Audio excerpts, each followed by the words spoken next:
All right, folks, welcome to NewPub Talk. I'm back with another former guest, Brian Niemeyer. He's a science fiction author and editor, and I'm really happy to have him on the show today. We're just going to talk shop a little bit because he's like me in that he's very into the craft of writing. He knows so much about different ways to approach stories you're trying to tell, different techniques.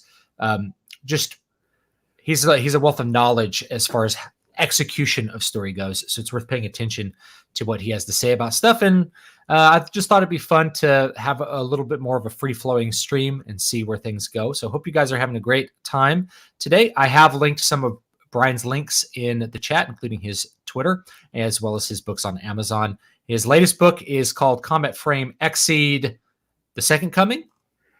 Close enough. CY40 Second Coming. CY40 Second Coming. There we go. And so you can check that out. And he's also the author of the Soul Cycle series. So please do go ahead and check both those out. How you doing, Brian? Oh, gosh. Under pressure. I don't know how I'm going to follow that. I don't know how I'm going to live up to that glowing intro. No, I'm on the spot to deliver. All right. Well, no, that's great. I appreciate you being here. And I thought Alex might come in, or Alexander might come in, but he may not. He may come later. We'll see.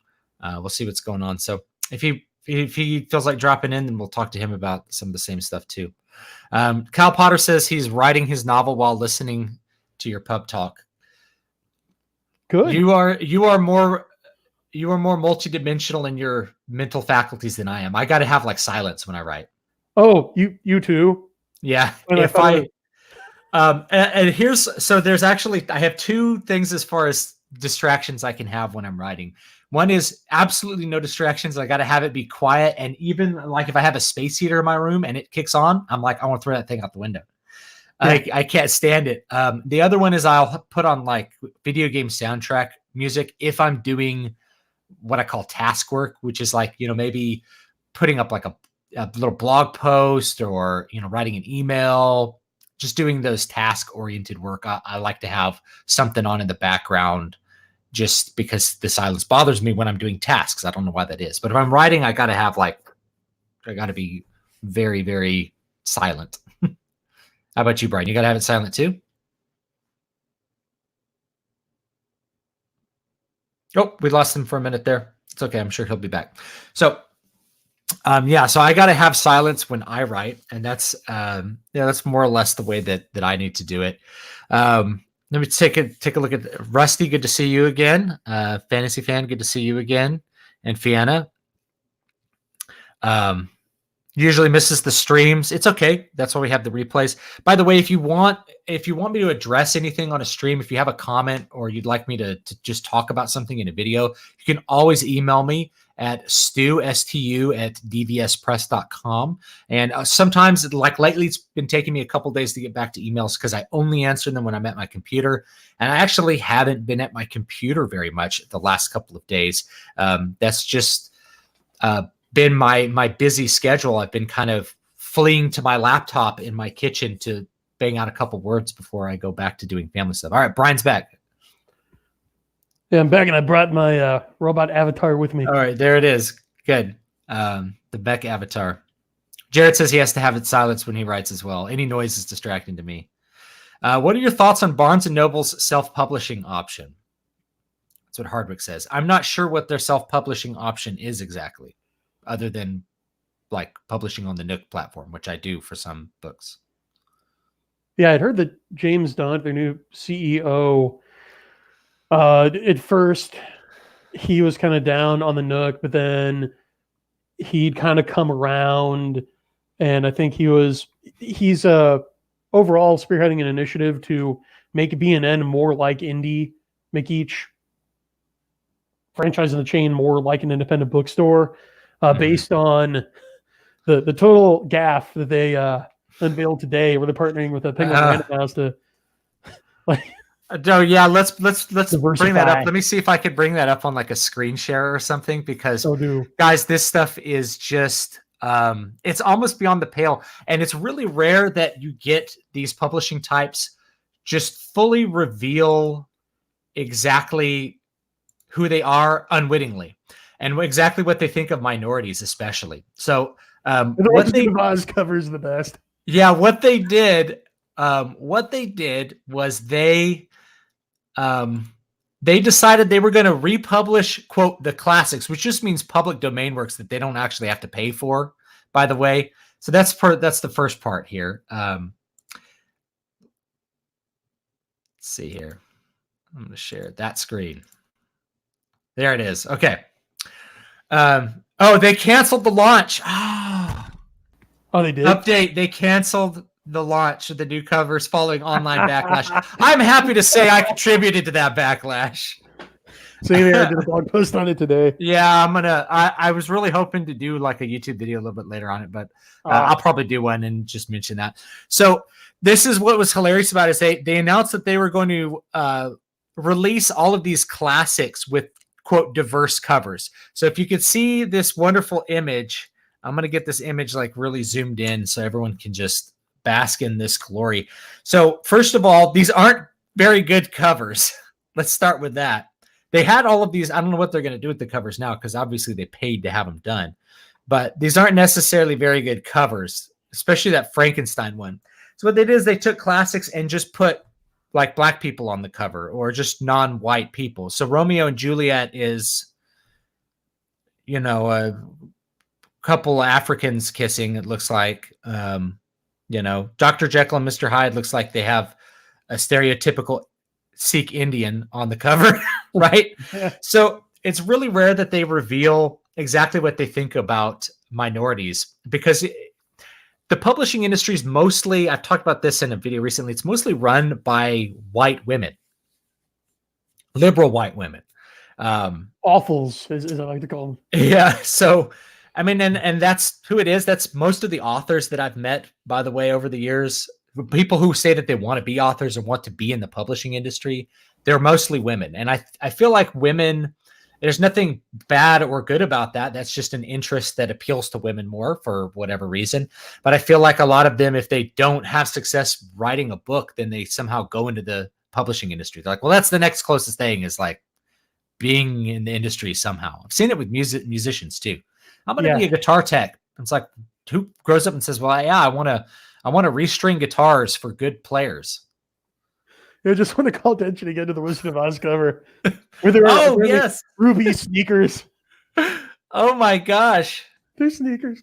Yes, Alice in Wonderland. Look, it's like a, and again, these are, in some cases, these are very stereotypical appearances, like this Sikh fellow with the turban and a mustache. I don't know what they're thinking there. Idea. How do you mess up? Like you said, how do you mess up a public domain classics line launch? This is free money, Barnes and Noble. Yeah, this is free money. So it's a big virtue signal, and I got to say the woke crowd really came out on this one, and I'm like, it's really rare that I'm just like agreeing with people on the left, but I'm like, it's totally true, because if they actually cared about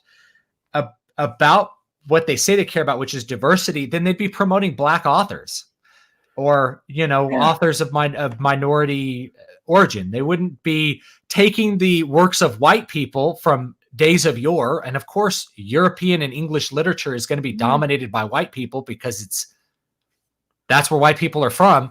So, which makes sense. Like, how come there's so few black authors from the 19th century? It's like, I don't know if you knew this, but like the English are mostly, in fact, they're entirely white, Well, they don't know. I mean, what's horrifying about this is, like, just train wreck captivating, is that you have to go a long way to screw a launch like this up, and these people did it without batting an eyelid.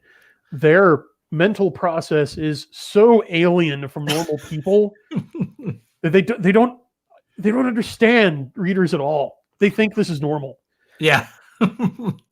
Yeah, they're like, well, what they did was they thought they'd virtue signal and get a pat on the back. It's like, hey, we're making all this white literature diverse. And it's like, no, well, what we wanted you to do was to publish black authors, not just change the race of, that what they really, it's a public domain thing. And what it was is, maybe black people will finally read books if we put black people on the cover. That's kind of what like the outgoing message was. It's like, will you read these books now? We put black people on the cover. And it's like, we can read books from whoever wrote them, you know? They think so little of the people that they patronize. It's, I don't know what they were thinking. Well, I know what they were thinking is we want a pat on the back and some easy money. Yeah, I don't even know if they cared about the money. I mean, these are the actions if anyone is market facing at all. So, I mean, I can't think that like you would do public domain stuff without thinking about the money because it's cheap. I think it was maybe a cheap virtue signal. They're like, this won't cost us any money to, we don't have to pay any author royalties to republish Moby Dick for the 9 millionth time. Everyone, if there's somebody who doesn't have a copy of Moby Dick on their shelf somewhere, you don't have to buy it. You can get a free ebook of Moby Dick on Amazon right now. Same thing with, you can get all of the classics pretty much you can read for free, guys. And you should. You could read all of Edgar Allan Poe for free. And I think I paid 10 cents for an Edgar Allan Poe ebook. It's like, why did I pay 10 cents for it? It was formatted better than the free one. That's the only reason. I'll pay a dime for the formatting. Lovecraft is free. Yeah. Lovecraft's free. Yeah. So you can get all that stuff for free. I think a good portion of Robert E. Howard is free, but I think that's kind of marshy territory when you're looking at Conan stories, because there's been a trademark capture of Conan, which is interesting because over the years, so like there was somebody was trying to come out with a Conan comic, and whatever holding company owns the rights to Conan comics is like, you can't do that. It's like, well, Robert E. Howard's stories, most of those are actually in the public domain, but the character has been captured by a corporation through the magic of trademark, which is that we've published Conan comics for so long that anybody else coming out with a Conan comic, it's like a deceptive business practice. People are going to think it's official, and from us when it's not. It's very, very weird to think about. I was kind of hoping like it would go through court and there'd be some kind of decision to like give us a little bit of guiding light as to what we can do with, with public domain work, but I don't know. Yeah. I don't either. I would love to have been a fly on the wall of that meeting, but it's funny to step back and laugh at the results. JD says that the Romeo and Juliet looks like Empress Teresa. The Empress Teresa cover. Let me see if I can see it. Oh, yes. All right. I'll just, here it is. Oh, this is going to be good. Yeah, Empress Teresa. There's a Down the Rabbit Hole YouTube video on it too, by Norman Boutin or Boutin. I don't even. Yeah, that's how it is. This is an interesting thing that I've noticed sometimes about art, about people who try to get into the art realm but aren't trained, is they haven't received the feedback they need to know. Like some people just don't have a sense of aesthetics, I guess. So they don't get the feedback to know that they're like where their art needs to go. And so they look at their art and they're like, well, it doesn't look that bad. And it's like, it does though.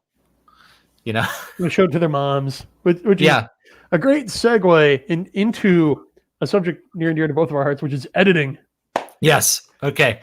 Yeah. Cause I'm in the editing phase. I finished up my book. I finished the drafting process for a book on productivity called Keys to Prolific Creation. It's going to be my first nonfiction book. It's just focused on how to organize your time, your life, your focus, and your priorities so that you can actually complete projects and put them out. Because I noticed this is a big problem among creative types, is just finishing the project, completing it, and putting it out for people to see. But yeah, so what do you want to say about editing while we hop into that? Yeah. Well, first of all, the same problem that you just pointed out in the visual arts is also present in the literary world, but it's harder to get good feedback on a book because unlike visual art, it takes investment. It takes more time to consume enough of a written piece to really give honest, useful feedback on it. So a lot of new authors are starved for feedback. They turn to friends, they turn to loved ones. And I hate to bring it to you, especially because I know how hard it is to get good alpha and beta readers. Yeah. Your friends and family's opinions don't count. Yep. Your friends are not your audience. Well, they're not, and it's not just because, first of all, they have the wrong kind of skin in the game because they have a personal relationship with you. They don't want to upset you, or they simply could never conceive of you actually being good. That's the two sides. So on one side, like your friends and family have a block to ever considering you good at things that they haven't really witnessed you doing. So they don't, like my friends and family generally don't think of me as an author. I never really talk shop about them. And they're like, oh yeah, I guess David put out some books. Like, yeah, that's what I do. It's like, he can't be a great author because I know him. I don't, because I know him and I don't know any great authors. Yeah. Bradford Walker. Or they're, they don't want to hurt your feelings. They really want you to succeed. So they tell you it's good. They try to encourage you because that's the pro-social thing to do. You kind of have to have somebody that's a little more objective look at it, a reader that's a little bit outside of that to give you feedback. And I think I started with trying to get friends and family to read things, and it didn't work out. It never does. And I had to give a hat tip to Bradford Walker, an author is not without honor except in his own home. Yeah. Yeah. But so that's why it is, in my informed opinion, important to get an editor, or at the very least to cultivate a reliable group of beta readers who are going to give you honest feedback, who will honestly tear up your hopes and dreams and throw them at your feet in a smoldering heap, because that's how you learn. Yeah. So I've said this too. The first time you try something, you're going to suck at it. So be prepared for your first book to not be good.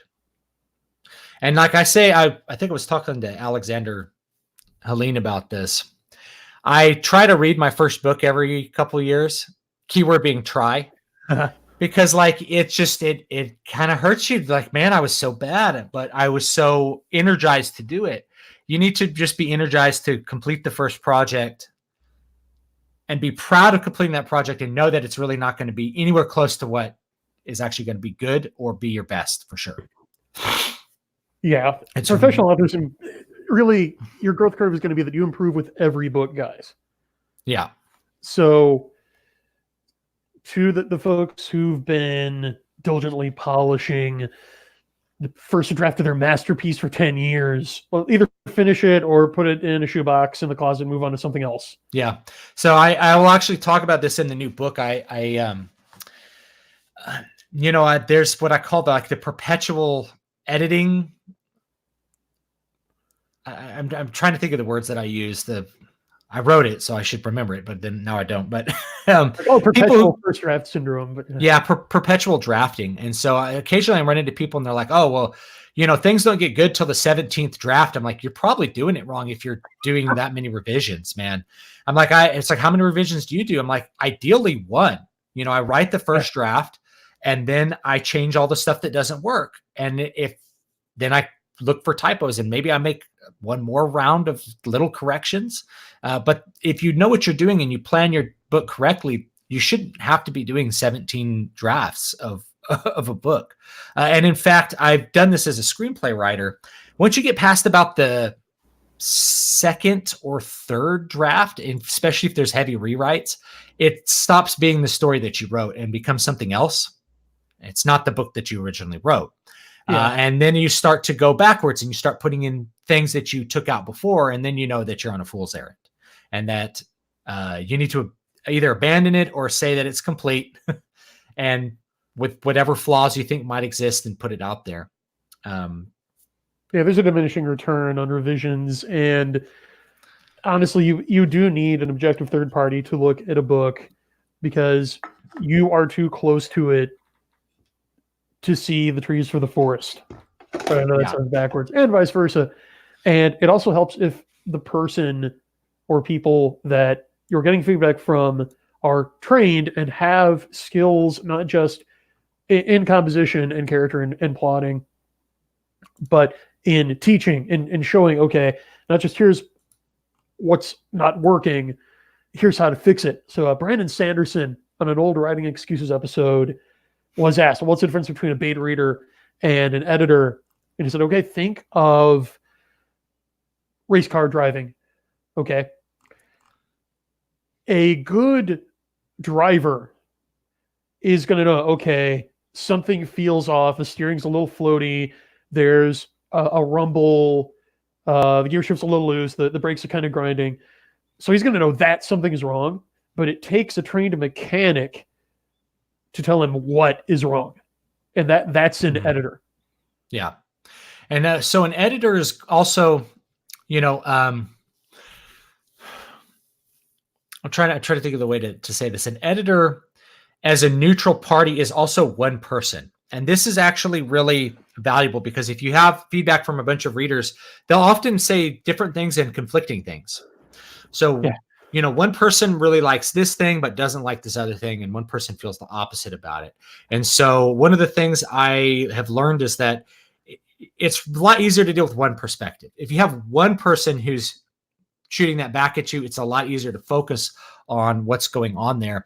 And plus a trained editor will also be aware of the things which are really happening on the style level as well. Yeah. Some things that readers just aren't really aware of.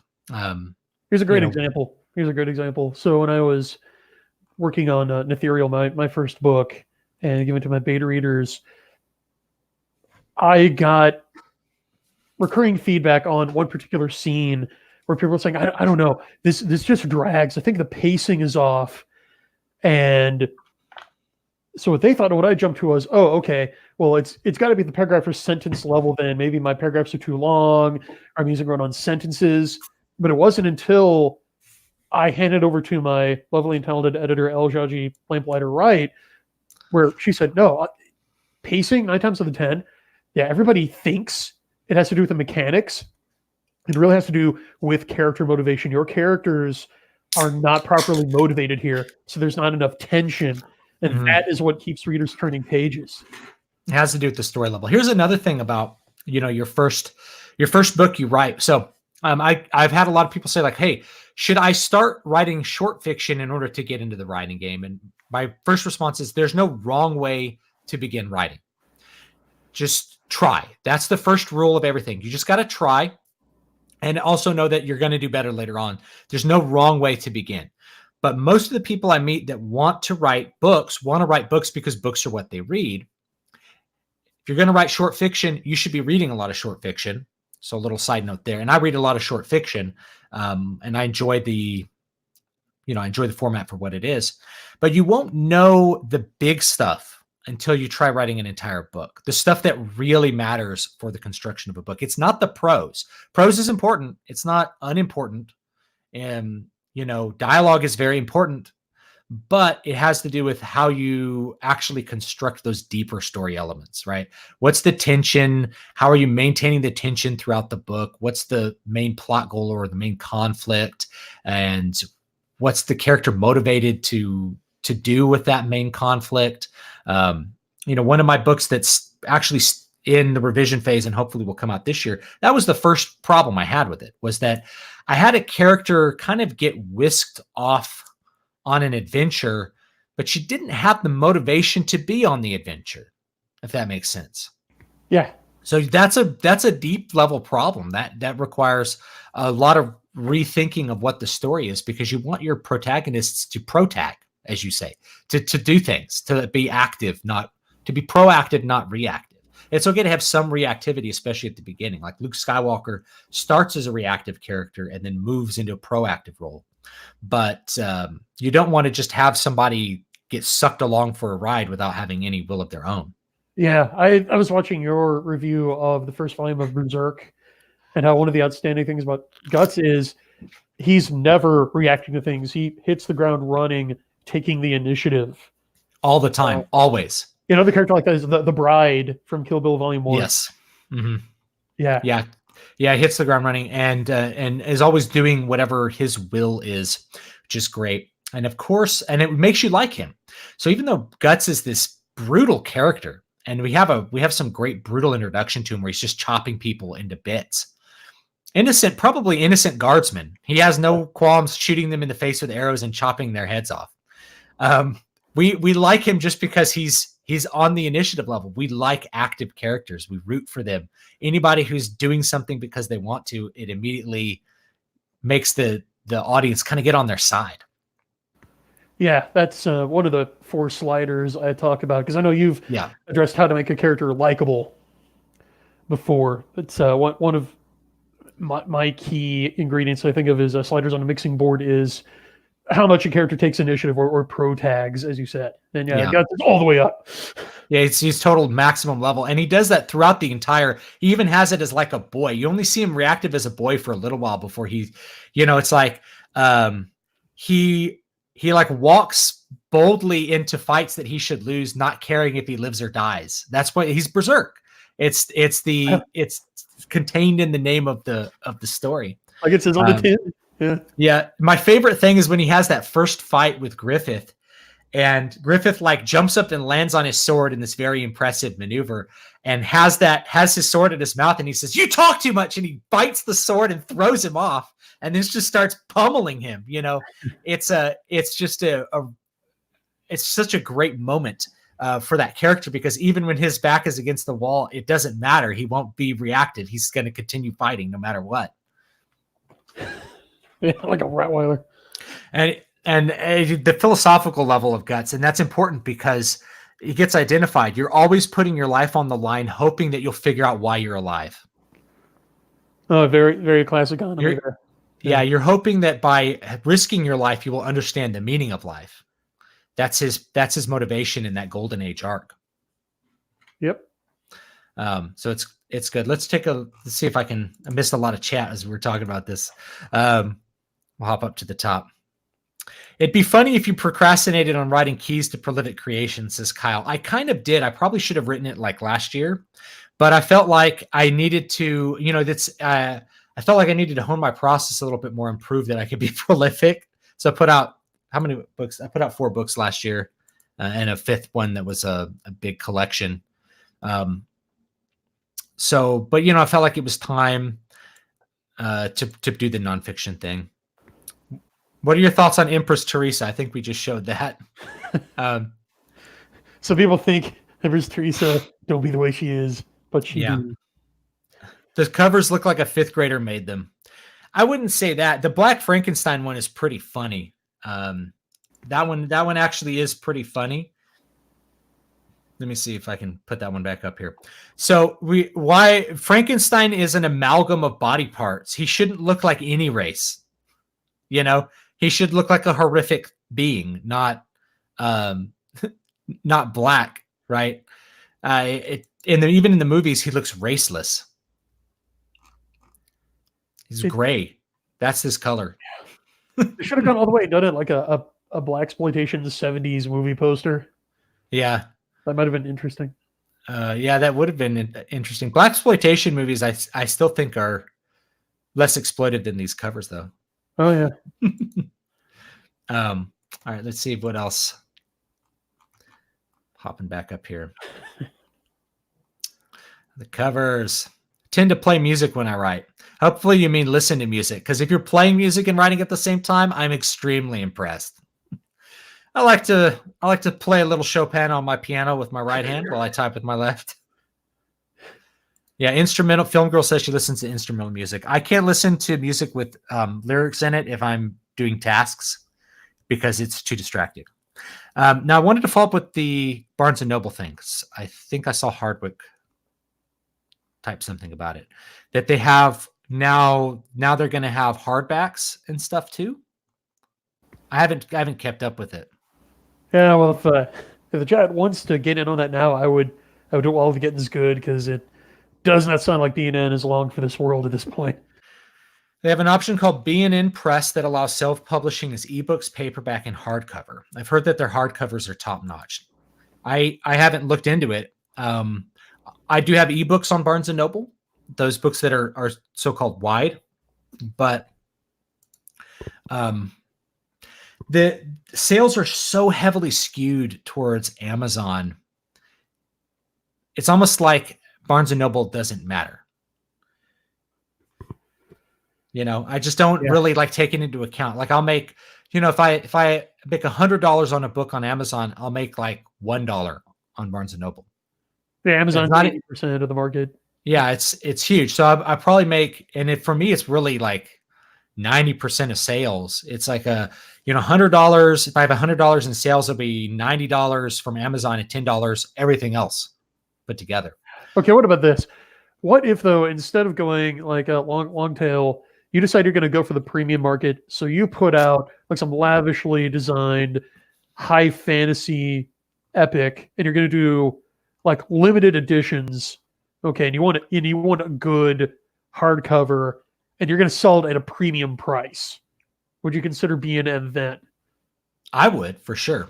And I've talked to a couple people were asking about putting out hardbacks of like, say, Water of Awakening, which, I've never done hardbacks because it just seems like it's not really worth the, I mean, I probably should at this point, but when I started this, it really wasn't worth the cost. It was very difficult to come out with hardbacks and have them print on demand and manage that.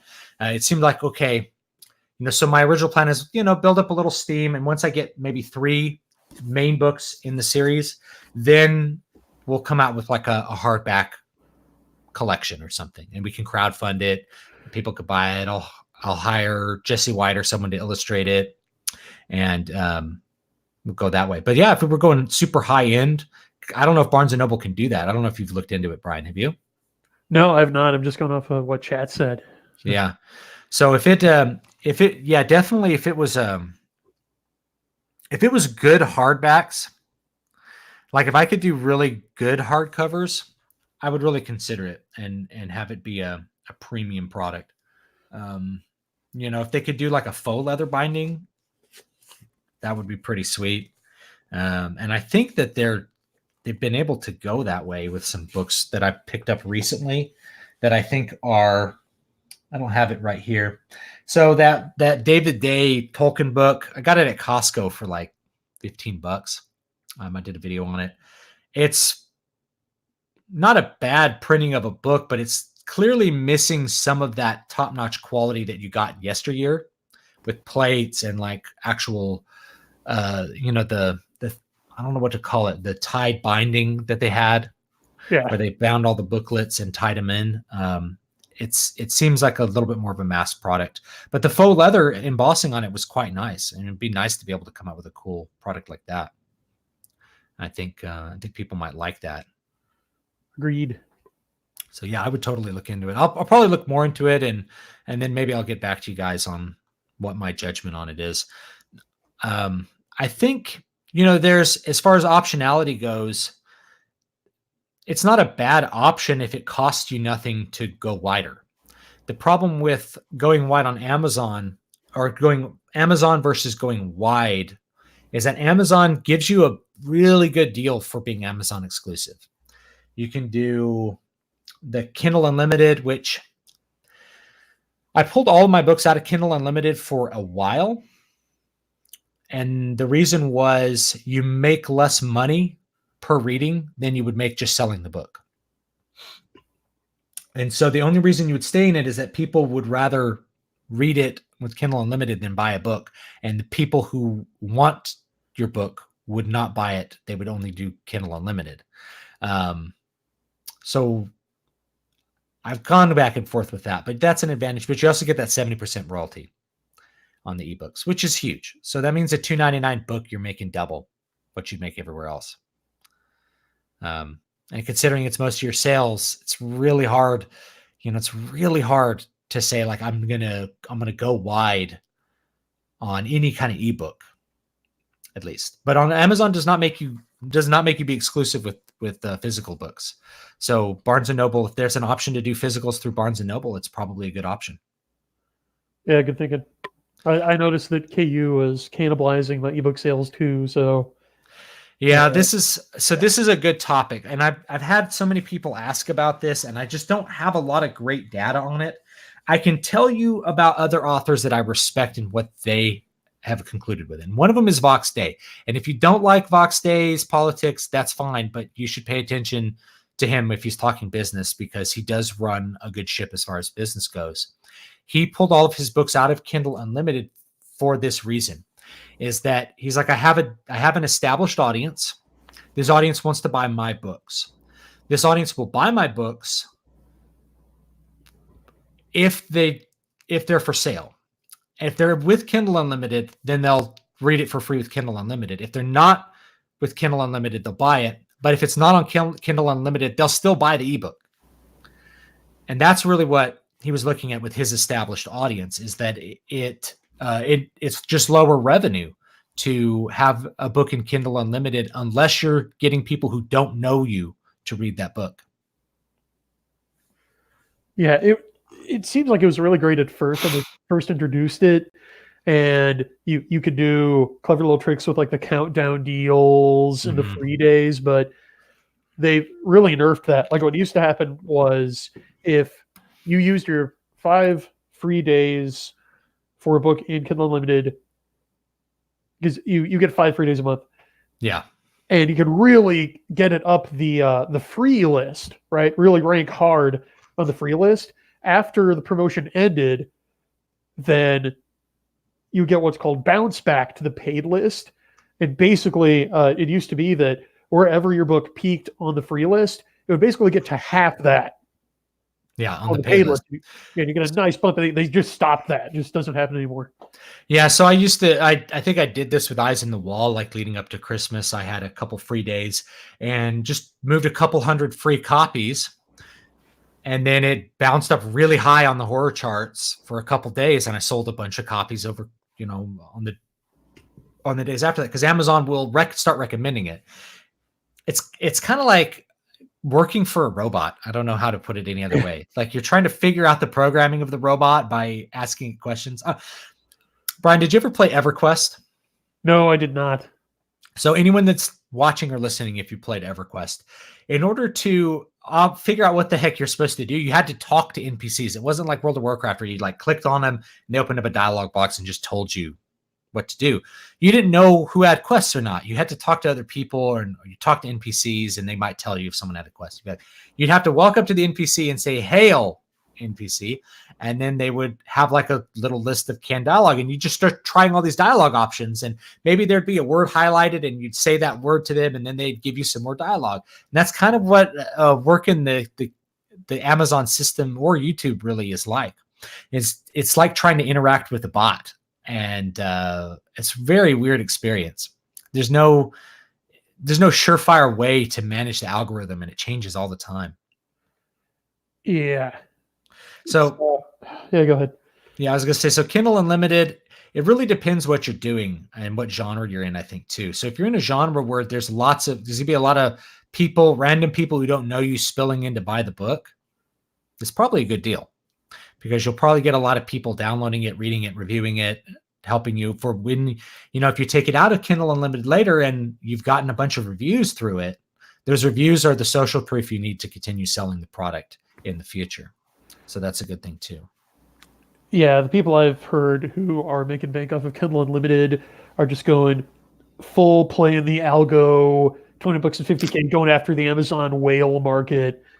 And that's the way to do it. That's really how the big indie guys are getting big. But I mean, and they know how to do it, but it's basically, okay, can you release a book a month in the same series, telling simple stories, like one POV, one viewpoint character with, simple inciting incident, 3-act structure that sets up to the next book, and then boom, we got the pre-order for the next book, and you do that every month, and you've got covers that are basically by the same handful of guys who do all the covers. They really don't set your book apart, but just signal hard that, hey, this book is in this genre you like, and then you're willing to put it in KU, you're willing to spend like $500 to $1,000 on AMS ads every month, and you get a book bub. Yeah, you can succeed. Like you will make money if you do all that, but not everyone can. Yeah, everyone can, and not everyone wants to do that. I would like to release a book a month, and I maybe I'll get close to that. But as far as doing everything in one series, like very simple point of view, that's just not the kind of books I want to write. And I'm not going to say I do this like I don't care about the money at all, because I treat it like a business. But if I'm doing something that I don't like, I might as well drive a truck. Yeah. That's where I'm at, and I've done that with music, and that experience comes from playing music that I didn't like in various scenarios for years. And like, if at a certain point you're like playing a gig, you're like, man, I don't like this song. It's like, why am I doing this? Why am I not like working at a bakery or something? Yeah. If I'm not enjoying the work, then I could be doing anything else.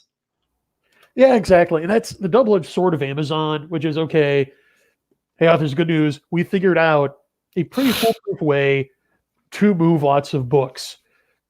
But because it relies on our algorithm selling to people based on what other people have bought, it becomes a self-fulfilling prophecy, and it ends up really aggregating all of one kind of reader. And there's nothing wrong with that kind of reader. Like, God bless you, whatever you like to read, but Amazon sells to the, I'm going to skim this on the phone during my bus ride to work, or during my lunch break, or on the John, or during, like, while I'm jogging or something, right? So it's books that readers engage with at a very superficial level, or that they can engage with on the service level and not miss anything. Yeah, so let me think of a couple things as far as diving into that goes. So if anybody's interested in pursuing this strategy, you need to research what genres are going to have those readers in them.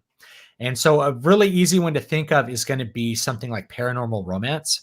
So paranormal romance, if you can have a long-running series in paranormal romance, and you have a short book come out every month with something spicy happening at the end of it, you're going to do pretty well, I think. That's one of the genres that I think is really hot. Now, I don't do a ton of research into them, because I don't really have any interest in writing like paranormal romance, but it's one of the hottest ones on Kindle Unlimited. And the way Kindle Unlimited works is everybody has a subscription, and they just put all the money in a big pile.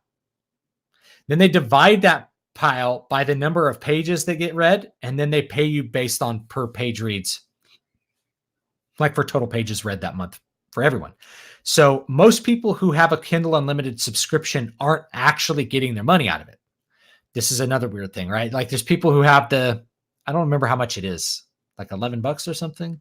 Well, I think if you're enrolled in Prime, don't you automatically get Kindle Unlimited thrown in? No. That's an extra thing. It's an extra $10, I think. Oh, wow. But it's different. I think if you have Prime, you have a discount, but it's still $10 a month, Okay. or maybe 11 or 12. But for that $10, if you're reading, let's say if you're reading 2 ebooks a month, you're just kind of, if they're both $4.99 ebooks, which is possible, you're just kind of not really getting a whole lot out of it. And if you have that $10 and you read 30 ebooks, if you're reading a book a day, which with these short books, you could do that.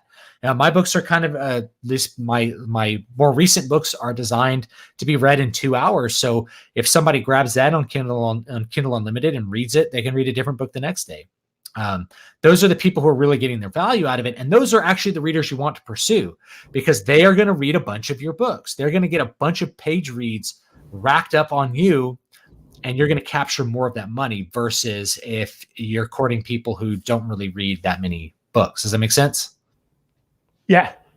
So anyway, if anybody's thinking about doing that, that's where you want to go. And of course, the romance genres are very hot in that. I would say, like, a lot of the paranormal romance stuff, vampire romance, all that stuff's really hot right now. You can move a lot of copies with Kindle Unlimited. All the authors that I see in those genres are in KU, and they hit it heavy, to the point where a really kind of cheap thing you could do, you could get one cover made for a series.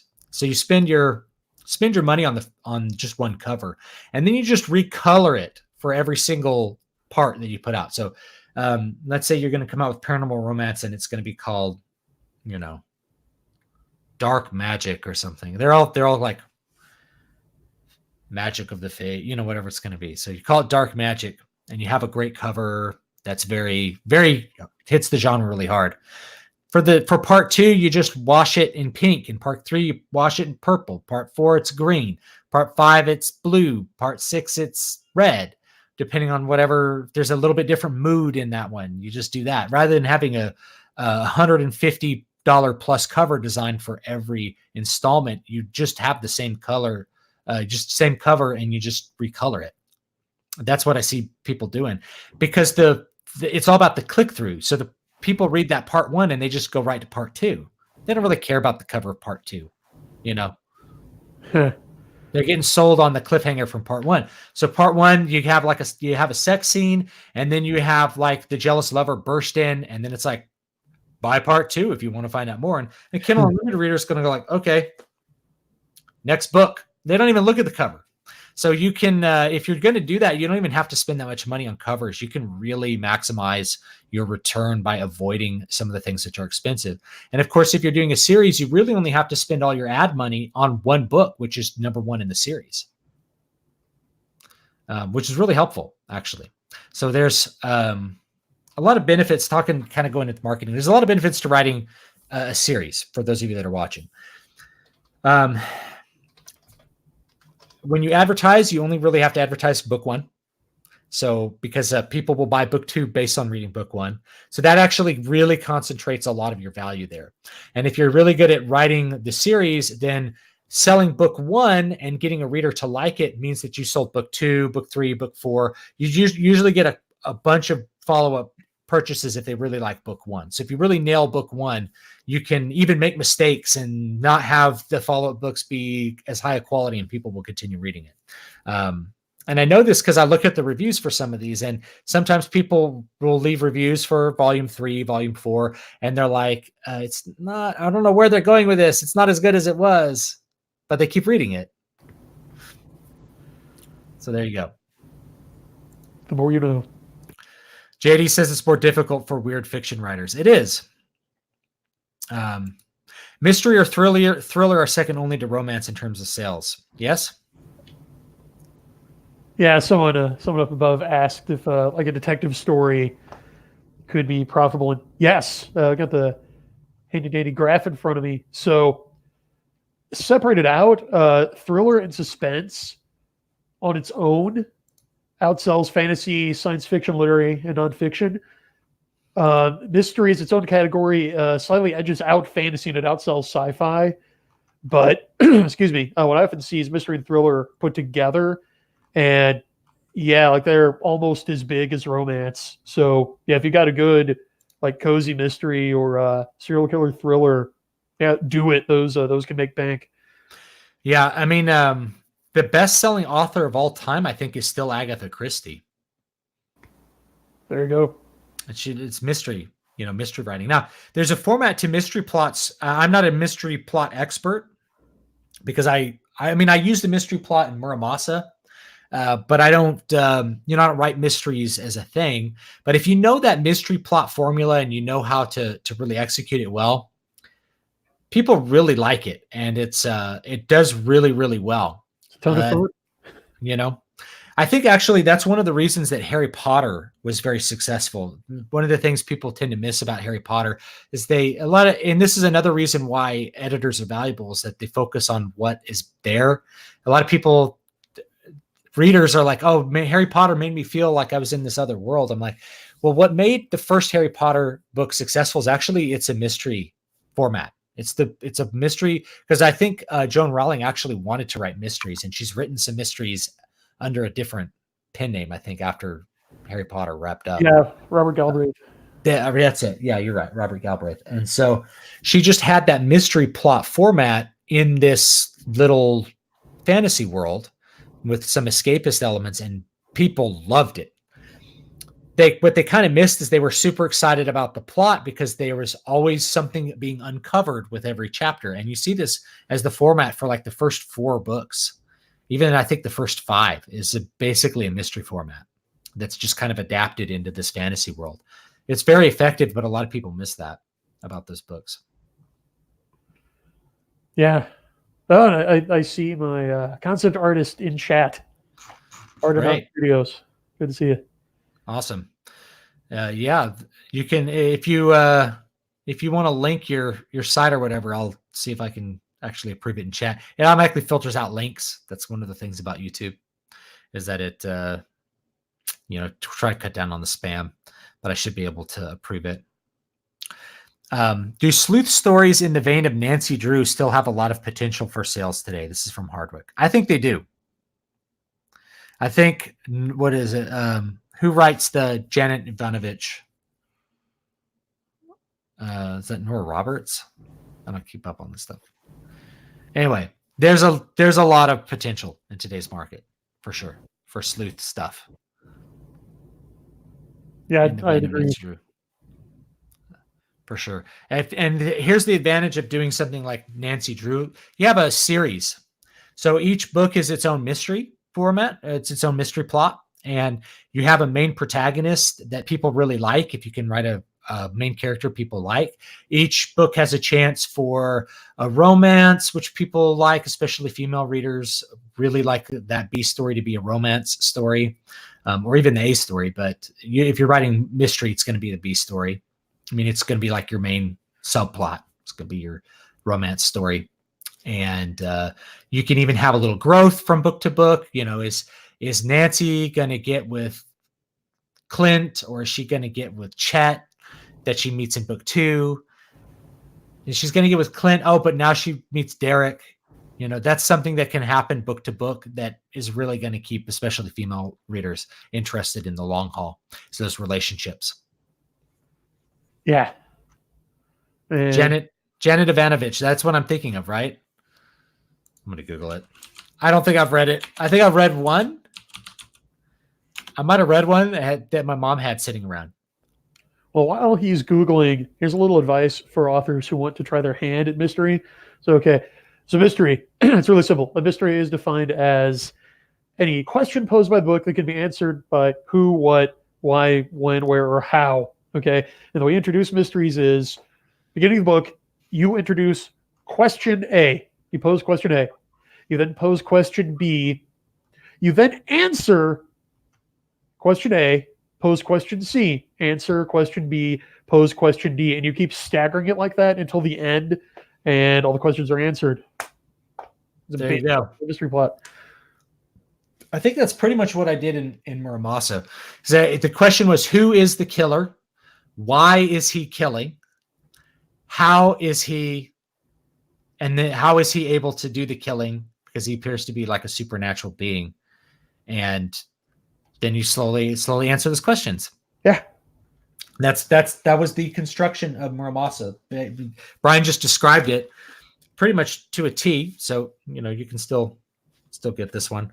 This is a samurai novel, but it has a mystery format. I think people really like that. Of course, samurai fiction is not the hugest genre, but I just really wanted to write this book. So I did. And it's to the point where like most people who are really interested in samurai book genre have read this book at this point. It's just not a huge genre, but it continues to sell. People like it. Oh, super chat from Raul. Raul, is it Raul or Raleigh? I asked him before, and he's okay with Raul. I know that. Right. Raul Nyanzi. Brian, up the princess quotient in Exceed. Buy it. Yeah, he's referring to something that you talked about with me before the show, which is my current author page avatar. Yeah, so if you look at Brian's author page, he has a very fun avatar. I'll screen share it here. There we go. There it is. That's the princess. What's her name? I don't want to spoil too much, but let's just call her Heather. And actually, she's not a princess. She's far more royal than that. She makes a princess look like a scullery maid. Owns a platypus. Awesome. Take that, Mireille Sue. Yeah. She's going to show up in the next couple of Exceed books. Okay, good. Let me pop back to us here. I saw a good tip from the Kino Corner. My old mentor, Andrej, told me that no one should make their first script. So it's good that you aren't making your first script. So if you're, in other words, you shouldn't shoot the movie for the first script that you've written. And there's actually a good reason for this, and it comes kind of down to editing, is that when you hand that script to a director or somebody who specializes in actually producing the film, they are going to know what's going to work and what's not going to work on film. And it may not be that obvious when you're writing the script. And so all of those changes that have to be made, maybe it's just a tweak here or there. Maybe it's something a little bit more significant to get that dramatic element actually working. Those things are important, and you won't quite realize them until you've seen a script, or it's the same thing if you're making a stage play. You don't want to direct the play that you've written, because the director will have a much keener idea of what is working and what's not, and how each scene has to be constructed, or give you advice on like, hey, I'm going to cut this dialogue here, or I'm going to, can we rewrite this? We're going to rewrite this, Yep. And just to give a little bit of background, that's something that happened on the set of Star Wars, is that George Lucas had dialogue written, and Harrison Ford is like, this dialogue sucks. We got to rewrite it. It's like, you can write it, but no one can say it. Yeah, you can write it, but no one. Was that the quote? I'm trying to remember it. Pretty sure it was pretty close. Yeah. What are your thoughts on Lulu? Are they a good self-publishing option? And have you heard the rumors that they are cheating authors out of royalties nowadays? I think I have some books on Lulu. So this is the way I publish. I'll just tell you. I publish on Amazon direct, and that's like my main focus because it's most of my sales. And then I use Draft to Digital, which is a service that will publish basically to everyone else at once, and then pay you your royalties at the end of the month. It's to simplify it. I can't manage Lulu and Kobo and Barnes, and I can't manage all that stuff. It's too much stuff for too little return, right? If my book sales were huge, it wouldn't be that big a deal. So I don't really know how much money I make from Lulu, or like whether they're cheating authors out of royalties, but because I don't really make a lot of money on them anyway.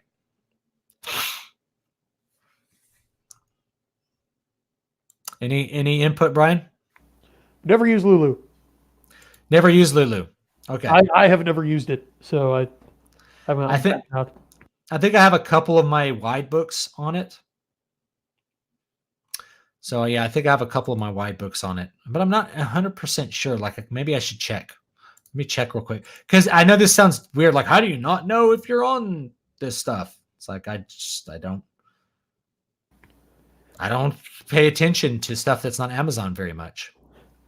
Yeah, bro, others will understand. Yeah. I don't think I have this. Needle Ash is not on Lulu. Maybe. I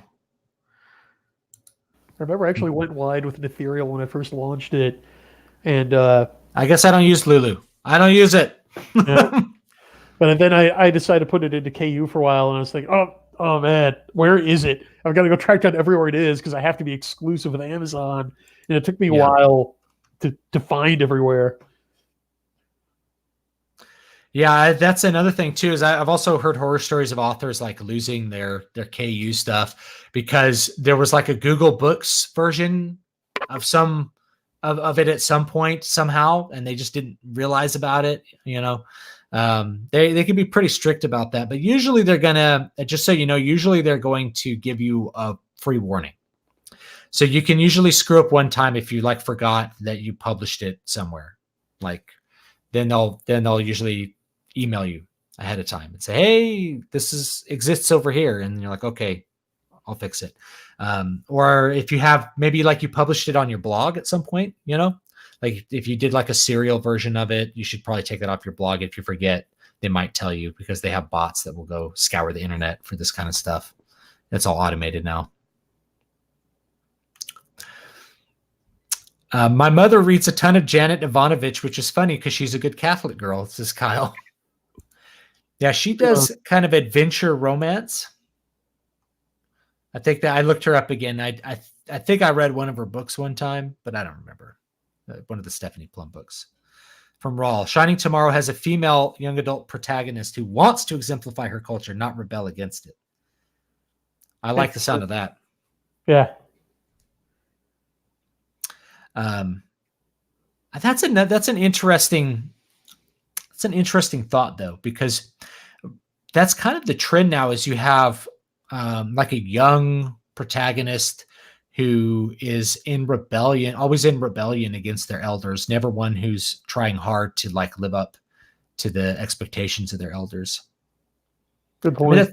that's kind of why I liked that's kind of why I liked the main character in Black Panther in the movie, is that he was really trying hard to like live up to his father's ideals, which ends up costing him everything because he let somebody who shouldn't come in and challenge him for leadership and stuff. He's totally about his like nation and his people and not rebellious at all. It's kind of an interesting character I noticed there. Very nationalistic in ways that people didn't really give it credit for.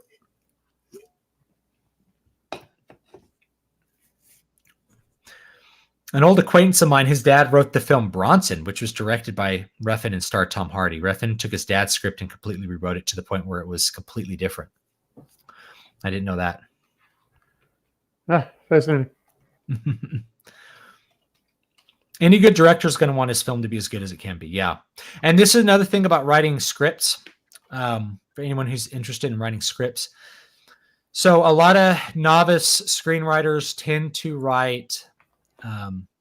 Here's the link. Let me go and pop this artist link in. A lot of novice script writers or screenplay writers write too much. They start writing camera shots and things like that, which just doesn't matter. You want to leave all that up to the director. You want to give them a sense of what you imagine the scene to be with the basic description of what's going on there. And otherwise, you want to leave that in the hands of the production team because that's what they specialize in. That's what they're good at. So like if I go back and I remember reading the original screenplay for Blade Runner, which turned out quite different than what Ridley Scott ended up producing. But the descriptions were very kind of novelesque and really not that good because a lot of them got thrown out by the production team. It's like he's wearing goggles and they look very weird is what they would say. It was a really strange screenplay. And I can see why a lot of it just kind of got thrown out because the director's going to look at that. It's like, that's not really what I'm imagining. Scrap this. Let's rewrite it.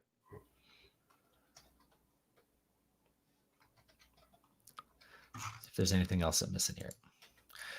So we've been in for about an hour, so we probably need to be wrapping up pretty soon. Let's see if there's some other questions that we may have missed. So what about Isekai up there? Oh, is there one about Isekai? I missed it. Can you read it? Super chat. Oh, are you aware of the Isekai genre? I am. And if so, why do you think it has become so popular, at least in Japan? So that is a really good question. Brian, do you have any answer for that? First of all, Isekai, kind of call it portal fantasy. Yeah. It's the Japanese version of Connecticut Yankee and King Arthur's Court. Oh, that's a good summation. But yeah, the character either gets teleported or magicked or reincarnated in another world. And usually they have some kind of power that makes them excel in that other world. Yeah, so from back in the day, my favorite examples would be like Vision of Escaflowne, since I'm that guy, or El Hazard, The Magnificent World.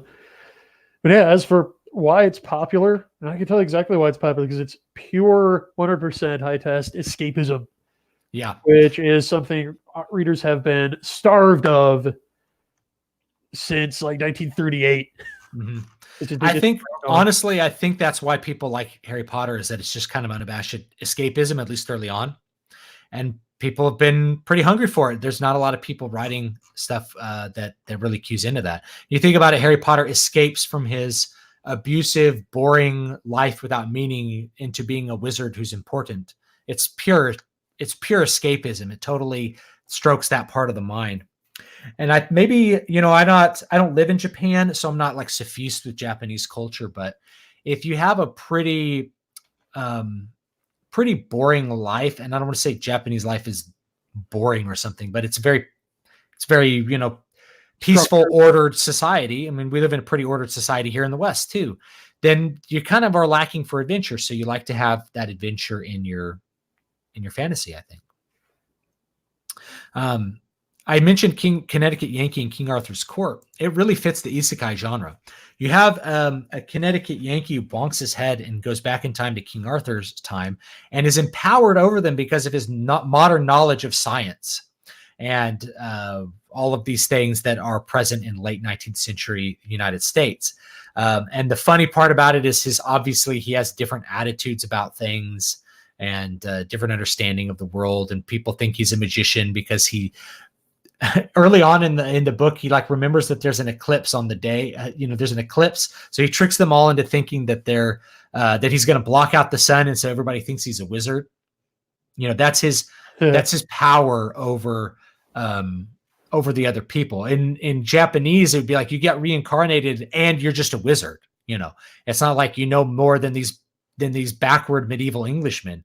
It's like you're just straight up a wizard. You have fireballs now or something. Yeah. The only isekai one I've read is one that I just had to read. I read some of it on stream. It's called Middle-Aged Businessman Arise in Another World. And it's actually pretty funny and entertaining. I don't know how serious it was supposed to be. But as far as a translated work goes, I thought it was a lot of fun to read. And it's totally, his power is basically he's a good businessman. So he knows how to organize things and make money. And I thought about this. I'm like, what would be great is like Austrian economist arise in ancient China. And it's like, you guys monetary system's really screwed up. We could make a lot more money if we mint the silver this way. I know that Yakov Merkin is doing an Israeli isekai. It's like an IDF guy isekai because he was in the IDF. Yeah. He sent me a picture of the first copy of the vaccine book on an actual take. It was great. Hardwick says, have you heard of Shad Brooks? He's Shadiversity on YouTube. Yeah. He's actually one of my, he's actually a channel I really like. I didn't know he published, I knew he published a new novel. I don't have it. I know he's a fantasy writer, among other things. He has a really cool channel that talks about castles and stuff like that from a realistic or historical perspective. And will critique, like, here's this castle in Skyrim, and you look at the castle and you're like, this castle would be a terrible castle. The parapets are only chest high, things like that. So he has all that kind of stuff. Is Thanos's double-edged sword thing actually good? The answer is not really. Like with most things. I think actually a double-edged lightsaber would be the most dangerous thing to have. Because like in order to attack, you always, the other blade is going backwards whenever you attack. It'd be really easy to chop yourself in half. Yeah. It'd be great for anyone who hates thumbs. Yeah.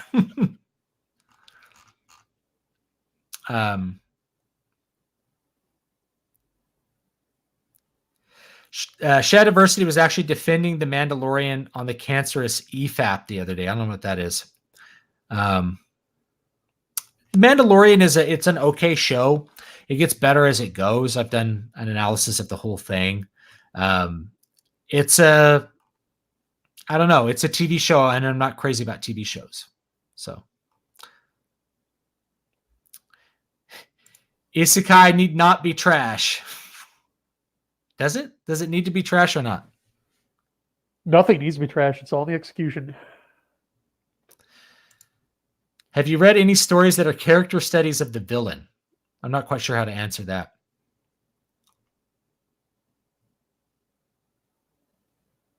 I don't think so. I think if you're focusing on the villain, it quickly becomes an anti-hero story. If the protagonist is a bad guy, that's just anti-hero stuff, which is a different flavor to it. You can have interesting villains, though. In fact, you should have interesting villains if you can stand to have one.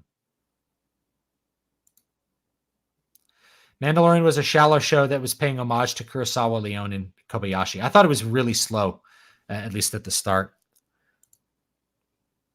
Black Company is a good book, and you guys should read it. And in fact, the first 6, I think, are good. Pretty good.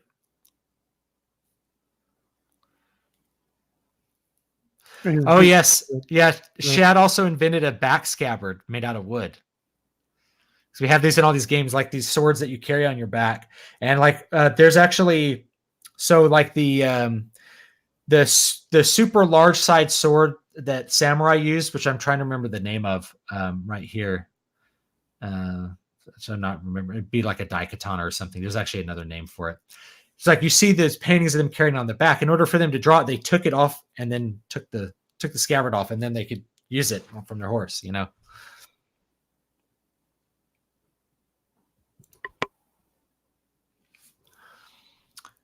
What do you think about hiding plot twists within themes? A character sees others being betrayed throughout the story and then gets betrayed himself without any setup or hint. I don't know what to say about that one. Brian? Plot twists are lame. Can you expand? Expound? Oh, sure. Well, yeah, that was a bit of a blanket statement, but yeah, don't worry about plot twists, guys. Be clear, not clever. Number one mistake that I see new authors make who send their manuscripts to me is, I'm going to try to be clever, and I'm going to withhold this necessary information for later. No, don't do that. Tell the reader the stakes, tell the reader the setup, tell him the conflict, and then let the story tell itself. It's just this need to kind of outsmart the reader, outmaneuver him. That's artsy BS, right? The two things that will make a reader put the book down, and your job is to make sure the reader never puts a book down, is one, if the reader is bored. Two, if the reader is confused. The reader should never be bored or confused. Yep. That's where you go. And so like one of the main things I fixed in my books is if I had anyone go, I was a little confused in this scene. I'm like, I got to look a little closer at that then.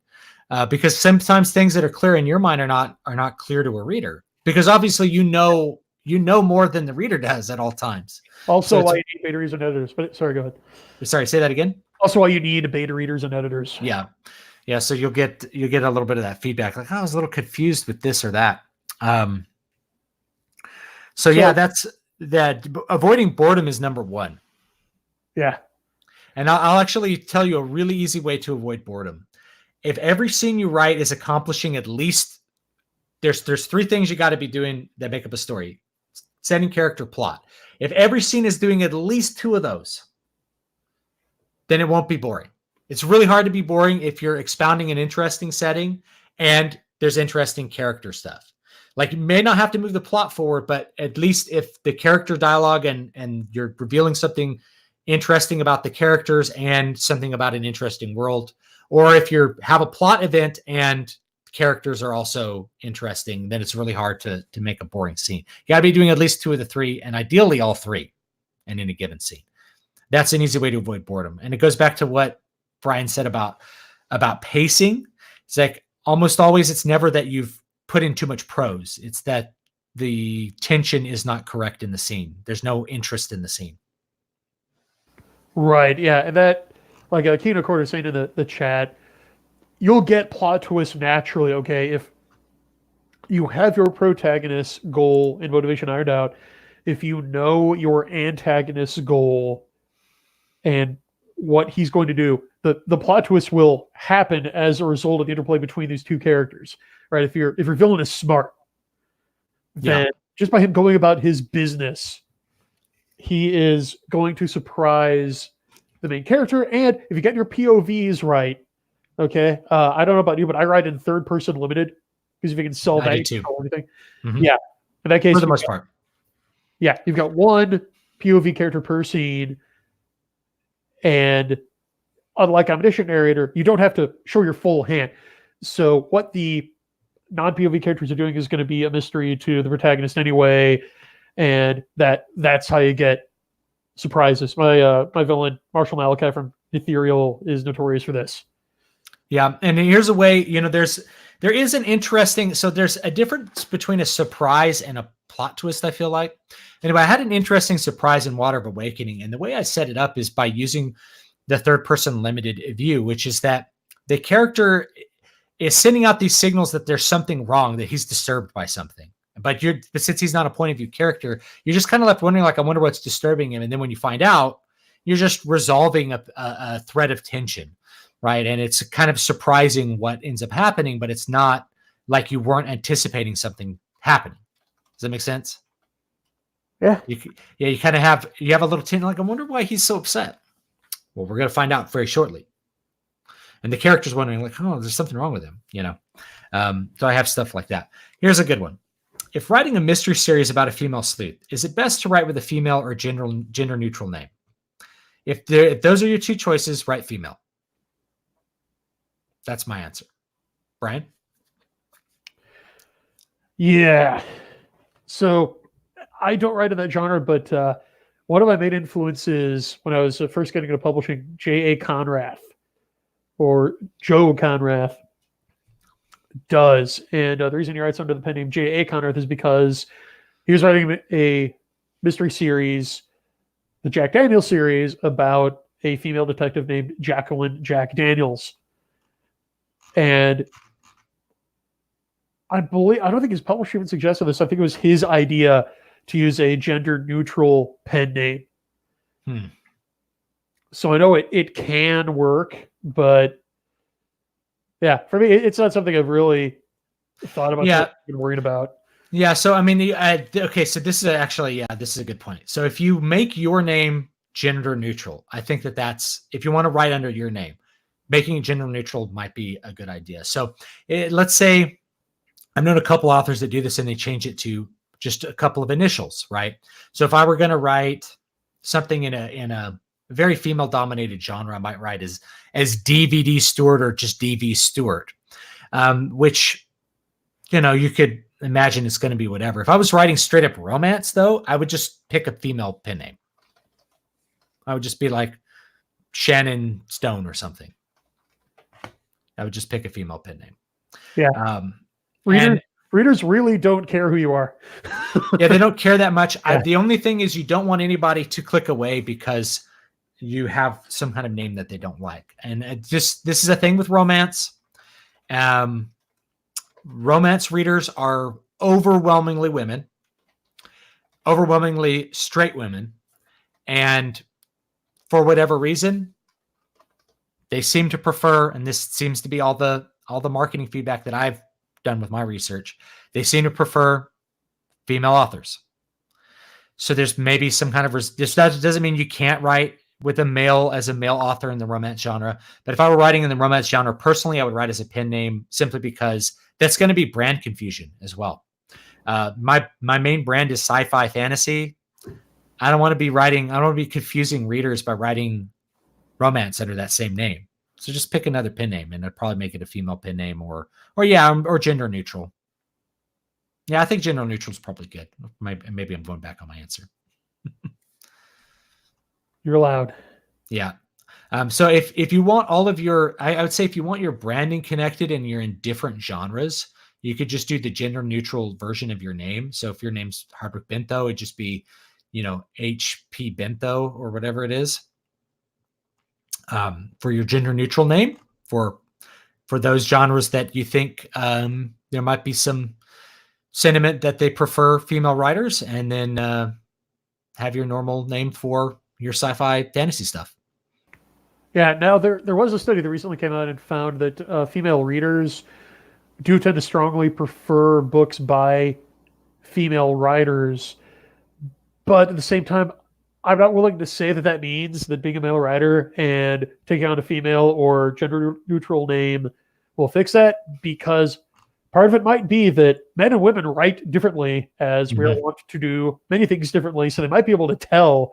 So again, it could just kind of be pandering and not giving your audience enough credit if you kind of try to trick them like that. That's an interesting thought. I've often entertained in my mind, like, what if I wrote erotica under a pen name just for money? It's like, I probably wouldn't do that because I don't read it. It doesn't interest me. So I would just be engaging in trying to market something to a valuable demographic without really reading their stories. Yeah. But I'd agree with you. I'd say that the valid reasons for using a pen name or a variation of your author name is to avoid brand confusion. Yeah. That's probably a good one. Sci-fi romance. Isn't that just all big five sci-fi now? Yeah, Pink Slime. There you go. This is kind of a complaint I have about a lot of modern sci-fi, at least published by the big like Tor, the big houses that publish that kind of stuff. They're all basically like romances in space now, or their idea of like, oh, what's going to be our sci-fi idea? It's like, well, what if there were no men and it was nothing but lesbian sex? It's like, okay, I don't really like that sci-fi idea, but that's what it is, It's all stuff there was a really influential sci-fi book called The Female Man. I'm trying to remember who wrote it. Joanna Russ. I had to look it up. So it's called The Female Man, and it's a sci-fi novel about a future where there's no men. And so women take on the male role. I feel like that's way too influential on modern sci-fi. There's just all variations of that. It's kind of like sci-fi romance in space read by like 3 people. Hugo Award. But again, it would be forgivable though if they could execute. That's the real problem here, because there are no bad ideas. Yeah, right? Ideas are dime a dozen. It's that these guys can't write, or their talent for writing has been perverted to serve propaganda, because art and propaganda are mutually exclusive. Your main purpose is either to entertain or to persuade to a certain political viewpoint. And that doesn't mean that propaganda can't be entertaining. It doesn't mean that art can't incline someone to rethink his positions, but it's about what the primary object is. Yeah, so I read The Female Man, by the way. And I read it because my sister read it, and she gave it to me to read. And it was an interesting book, but I don't really remember that much about it, believe it or not.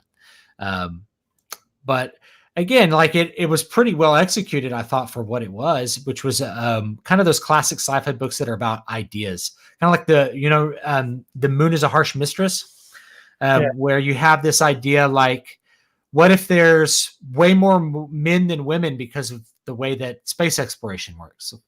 Their society solution was plural marriage with more than one man, which is weird to think about, but I think Heinlein wrote that.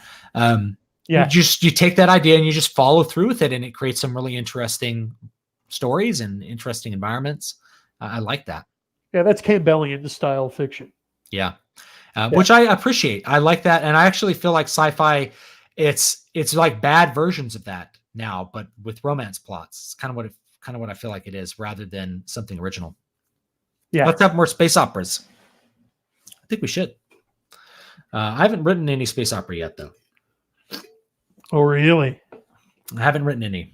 I'd love to see you try your hand at that. Yeah, maybe. I have a lot on my plate this year, so if I get around to space opera, first of all, I have to think of something really cool that I would want to do in space opera. Well, that's step one.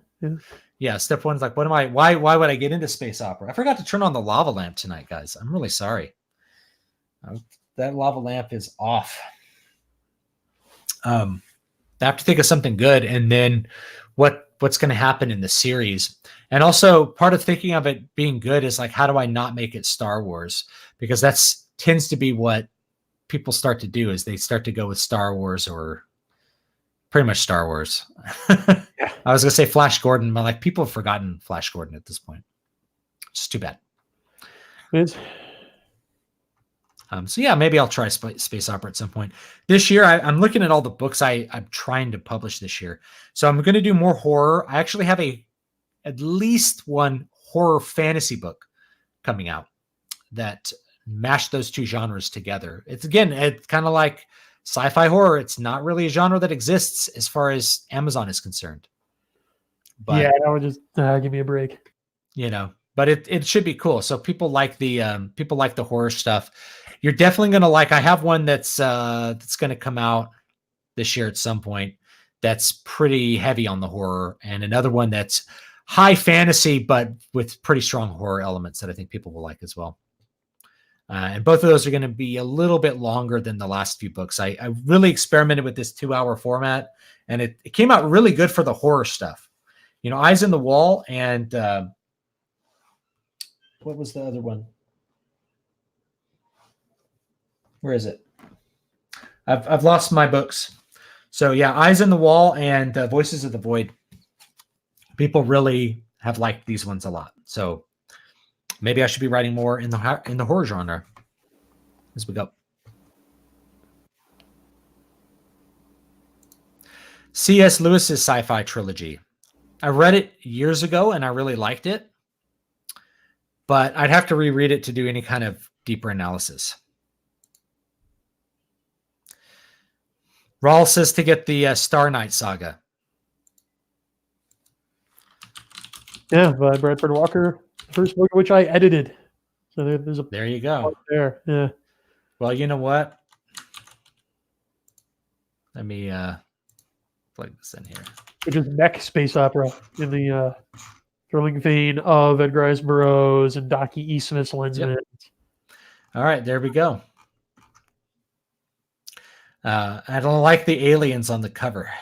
The blue-skinned aliens of evil. That's something I like about Jacob Merkin's covers is he has aliens. It's all aliens. We got that dude who did the old Rifts RPG covers to do his covers. I forget the guy's name. Yeah, I don't remember his name either. Do you plan to write books in various mini genres? Yeah, I have, and I probably will. So obviously I wrote in the samurai genre, which is like not that many readers. This is actually, I mean, this is why I'm independently published, is I wrote this book and I found out very quickly that no one was going to publish it. They're like, people don't read this stuff, you know? I'm like, well, I'll just publish it. I got to do a lot of learning to come out with books. Got to learn some stuff. So that's how I got started on the independent publishing route. So I'll probably write in a couple different. I write what I love. That's really me. The Blue Woman on the Star Knight saga cover is Zuzu the Painbringer. I love titles like that. Mac the Hammer. No, Mac the Knife. Have you thought of making your stuff into audiobooks, and is it worth it? This is a great question. I have. I probably will. The question as to whether it's worth it has to do with how big your readership is. If you have a big readership, it's totally worth it. If you have a small readership, you're either going to be losing money on it or you're going to have a narrator losing money on it. Because if you go through ACX, you can do like a revenue sharing, like you split the royalties. I have declined every person who's wanted to do that because I'm like, I just can't in good conscience let you record an audiobook if you're not going to make any money on it, you know? Yeah, it's also, I would highly advise against anyone offering a percentage forever to someone for a piece of one-time work. Yeah. It's like giving a plumber a share in the deed to your house for installing a toilet. Yeah.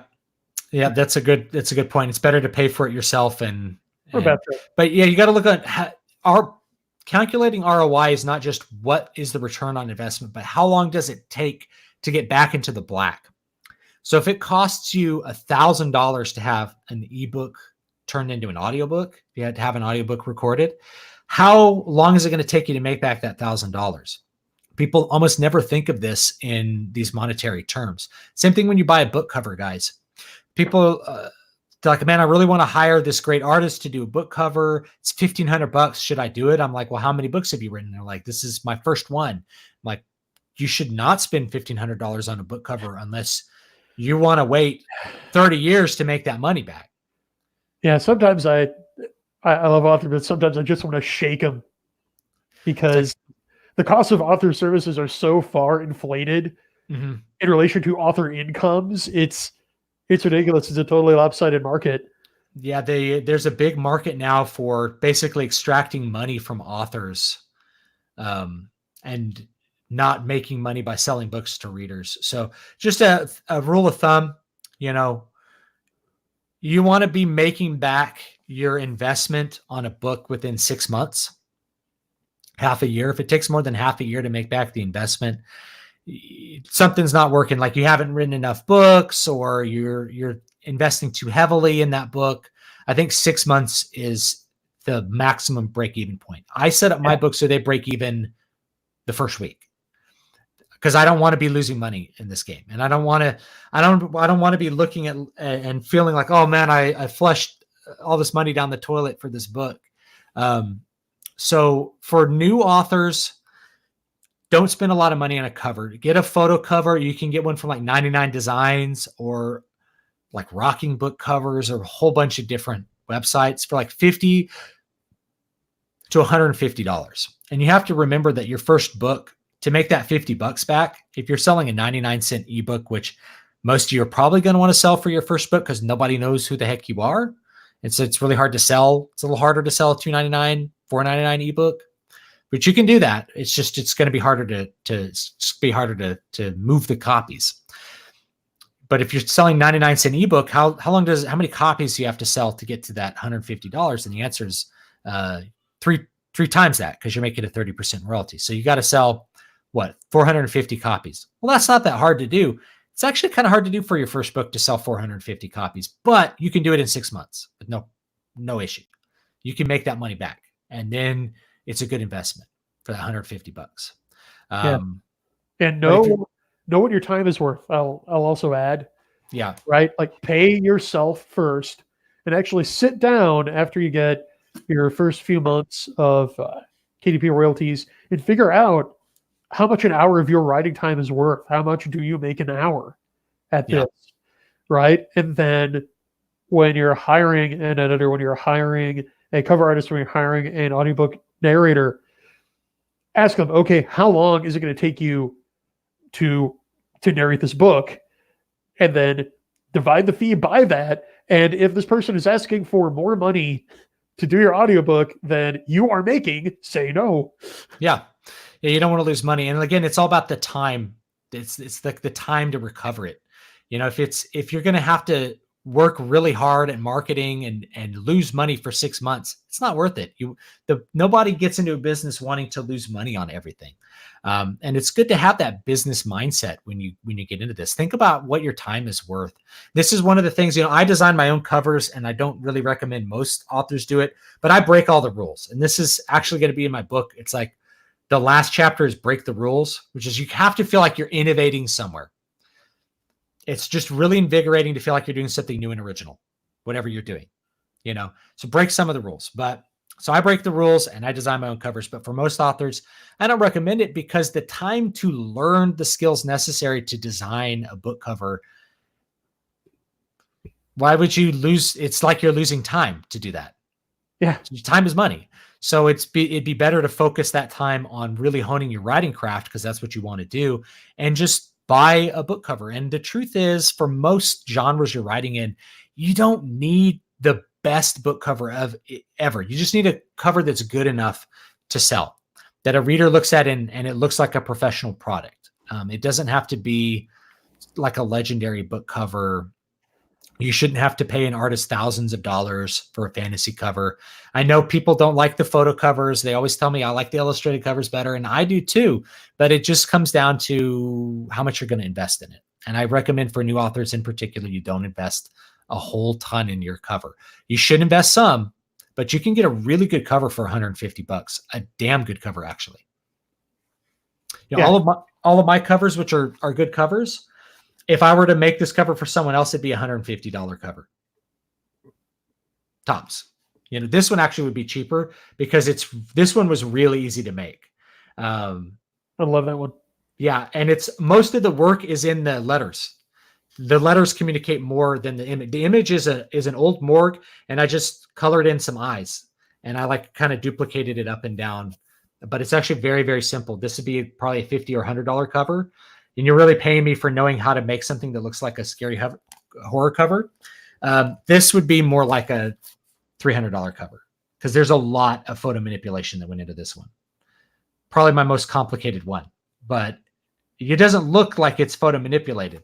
It's just like, oh, did you get some models and go shoot? No, this is a photo manipulation cover with stock photos. And there's even some cheap stuff, like this guy's hidden behind the girl because he's wearing sneakers. So I can't have that. So I just put it behind the girl. The Ruby sneakers. I just I set up the blocking so you can't tell that he's wearing Converse. It's Converse. He's not just wearing sneakers. It's like that white rubber, bottom part of Converse sneakers. That's what he's got going on. Anyway, hopefully that's informative. We kind of went off a lot with that. When is it advisable to sell ebooks for more than 99 cents? You want to sell your ebooks for the maximum amount of money you can make for them. You're going to have to figure out where that is per book. So for some books, it's going to be $2.99 or more. It depends on what kind of book you're selling. Let's say you're doing a series. I'd sell the first one for 99 cents and sell the others for $2.99 to $4.99, depending on their length. That's probably a good one. Brian, do you have any advice? I do. I've been experimenting with this. And one thing you want to do on pretty much a monthly basis is experiment with price to find the sweet spot. Mm-hmm. It is a moving target because I remember when I first was dipping my toes in the business, 5 years ago now, the ebook sweet spot was considered to be like between $4.99 and $5.99. And it's actually gone down quite a bit, largely because of KU, but that's another story. But the conventional wisdom, and what I'm doing right now is make the first book in your series 99 cents or free, and then gradually turn it up. So I would make book 2 like $2.99, which is a minimum threshold for the 70% royalty, right? Mm-hmm. And depending on how long your series is, make the next couple of books $2.99, and then your new books, right? Because that is where you've got your established readers who are hooked on it, and they will pay more. So it's like you said, the 99 cents is for book 1 to hook new readers, and then you could gradually dial it up until you could even do, depending on the length and style of the book, get away with $4.99 or $5.99 for your newer releases. Although you'll then want to run price promotions on those. But that's what I found, and I just implemented this month, and my sales increased 12-fold. Nice. Yeah. So I think that's probably good. So 99 cents for your first one in a series, or free. Now, just so I'll do a video on this at some point. To make your book free on Amazon, it's not that hard. You just publish it on another platform like Barnes & Noble and make it free on that other platform. Then you email Amazon and say it's free on another site, and they'll price match it to $0 to free on Amazon. So I have a couple of perma-free books on Amazon. They're mostly just there because it's a free product to get somebody in and get them to know who I am. One is my Garmish and the Farmer fairy tale. One is my sci-fi, my space sci-fi, but I guess it could be space opera. I guess maybe it's not really, I don't really consider it space opera. Prophet of the Godsea, which just hasn't been that popular. It gets downloaded a lot, but not everyone reads it. So it's free, and it's just a way that somebody can know who I am, because I'm not doing anything with those, either of those books. They're not part of a series. It's just kind of like a attention grabbing thing. And I probably wouldn't sell very many copies otherwise, but you could do the first book in a series free. Actually, the first Needle Ash book might still be free. And then the next ones are $2.99. So you can, if someone likes it, they buy the $2.99 book and click through, buy the $2.99 book for the next one, and they're good. And those are pretty short books. If you're writing short books, keep in mind that people will resent you for charging too much for a short book. So it's just they want to feel like they get their value out of it. Sometimes $4.99 is the right price. It just depends. Depends what you're going with there. But yeah, I think that's probably pretty good advice. In general, you want to be getting people to buy for more than 99 cents, because you're not going to make a lot of money selling books for 99 cents. 99 cents is like the cheap price. This is a good one. We probably need to wrap this up pretty soon here.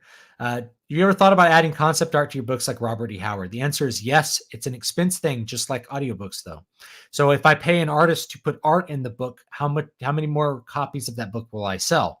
And right now in the market, the answer is like 0. concept art doesn't sell the books. But if I were to make a premium product like a hardback and sell it to my audience that knows me, then I would do that.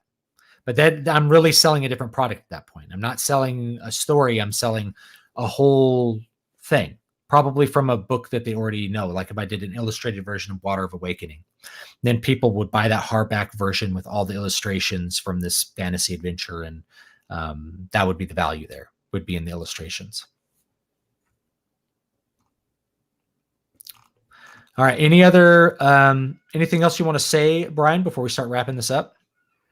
Well, thanks for having me on. Thanks to the chat. We had some great questions and comments. As always, check out my new series, Combat Frame Exceed. It's Gundam meets Battletech meets Tom Clancy. Check out the Soul Cycle if you like space opera and horror. It's a philosophical horror head trip.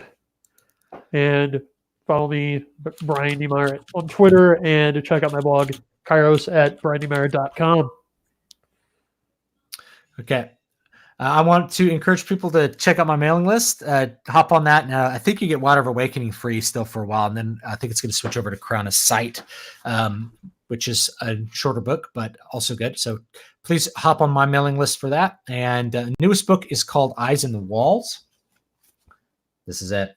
It's only 99 cents, and it's a pretty short read. You could probably get through it in about 2 hours. And that's pretty fun. That means that you have more time to do other fun stuff. So instead of watching a movie, you could read the book.